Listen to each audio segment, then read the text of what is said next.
Sering bingung nggak sih sama istilah kerahasiaan dan privasi? Keduanya kedengarannya mirip ya. Sering banget dipakai gantian, padahal sebetulnya mereka itu dua sisi dari koin yang sama. Sama-sama penting buat ngelindungin informasi paling pribadi kita. Nah, di sini kita bakal bedah tuntas. Apa sih bedanya dan kenapa ini penting banget buat kita tahu? Coba bayangin deh, Anda lagi di ruang praktek dokter, cerita soal sesuatu yang personal banget. Sesuatu yang mungkin nggak semua orang tahu. Nah, setelah kata-kata itu keluar dari mulut Anda, informasinya itu lari kemana aja, siapa aja yang boleh lihat. Pertanyaan-pertanyaan kayak gini nih yang mau kita jawab, sambil kita kupas janji yang menjaga rahasia-rahasia kita. Ini dia intinya. Kita bakal lihat kerangka kerja yang bukan cuma sekedar aturan di atas kertas, tapi ini soal sebuah janji. Sebuah janji yang jadi fondasi kepercayaan antara kita dan para profesional yang kita andalkan. Nah, ini dia perbedaan kuncinya, digambarin dengan jelas banget.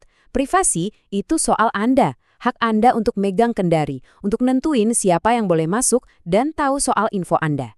Di sisi lain, kerahasiaan itu soal mereka, para dokter, perawat, peneliti, ini kewajiban mereka buat ngejaga baik-baik informasi yang udah kita percayakan. Jadi ingat ya, hak Anda, kewajiban mereka. Oke, sekarang kita bahas sisi pertama dari koinnya ya. Sisi yang mungkin kadang kita lupa, yaitu kewajiban mereka. Janji apa sih sebetulnya yang mereka pegang? Poin utamanya di sini adalah kata kewajiban. Ini bukan sekedar kebijakan kantor atau pilihan loh. Ini adalah kewajiban profesional yang mutlak. Begitu kita berbagi informasi, mereka itu terikat sama kode etik dan hukum buat ngejaga info itu. Ini adalah inti dari profesi mereka. Dan kutipan ini bener-bener pas banget ngejelasin alasannya. Coba pikir, kalau nggak ada jaminan kerahasiaan, mana mungkin kita bisa jujur 100% soal kondisi kita? Kepercayaan inilah yang jadi lem perekatnya, yang bikin diagnosis akurat dan perawatan yang efektif bisa terjadi. Tapi, tunggu dulu. Apa janji kerahasiaan ini benar-benar nggak bisa ditembus sama sekali? Ternyata, nggak juga. Ada beberapa situasi yang sangat spesifik dan langka, di mana gembok kerahasiaan itu justru harus dibuka. Tentu demi kebaikan yang lebih besar. Yuk kita lihat kapan aja itu. Jadi ini bukan keputusan yang asal-asalan ya, ada prosesnya. Pertama, apakah hukum yang memaksa? Contohnya untuk laporin penyakit menular demi kesehatan masyarakat luas. Kedua, dan ini krusial, apakah ada ancaman bahaya yang nyata, entah itu buat si pasien sendiri atau orang lain? Dan yang ketiga yang paling umum, apakah Anda, sebagai pasien, udah ngasih izin yang jelas dan eksplisit? Oke, sekarang kita balik koinnya. Tadi kita udah bahas kewajiban mereka, sekarang saatnya kita fokus ke kekuatan yang ada di tangan Anda. Inilah privasi, sebuah hak yang memberdayakan kita sebagai individu. Nah, ini dia inti dari privasi. Ini adalah hak fundamental kita buat pegang kendali penuh. Kita yang mutusin siapa yang boleh tahu, apa yang boleh mereka tahu, dan gimana informasi itu boleh dipakai. Ingat, kitalah pemilik data kita. Dan disinilah semuanya jadi jauh lebih menarik.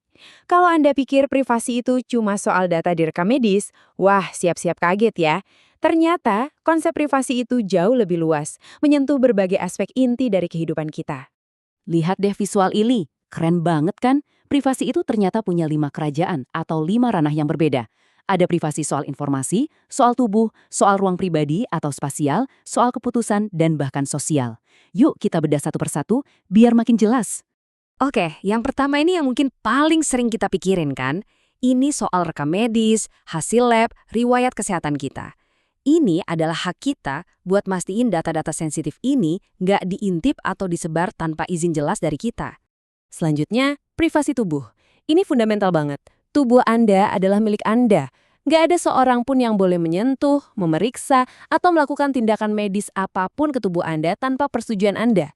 Ini soal otonomi fisik, soal hak kita untuk bilang tidak. Pernah kan ngerasa risih kalau ada orang berdiri terlalu dekat? Nah, itu dia privasi spasial. Dalam dunia medis, ini hak kita buat punya ruang personal. Misalnya pas lagi diperiksa, atau pas istirahat di kamar rawat, bebas dari orang yang lalu lalang tanpa kepentingan. Yang ini juga nggak kalah penting. Ini soal kebebasan kita untuk memilih. Hak buat menerima atau menolak pengobatan, hak buat cari opini kedua, dan hak buat bikin pilihan soal kesehatan kita sendiri sesuai dengan nilai-nilai yang kita yakini tanpa ada tekanan dari siapapun. Dan yang terakhir, privasi sosial. Pernah khawatir nggak gimana sebuah diagnosis bisa ngaruh ke karir atau hubungan pertemanan? Nah, privasi sosial ini melindungi kita dari situ. Ini hak kita untuk mengontrol narasi tentang kesehatan kita di lingkungan sosial, melindungi kita dari stigma atau diskriminasi. Oke, jadi kita udah lihat dua sisi mata uangnya nih. Kewajiban para profesional untuk menjaga kerahasiaan dan hak kita untuk mengontrol privasi di 5 ranah yang berbeda. Sekarang ayo kita satukan semuanya dan lihat gambaran besarnya.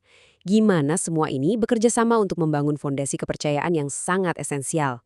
Jadi, buat apa sih semua ini? Ya karena kerangka kerja ini membangun kepercayaan.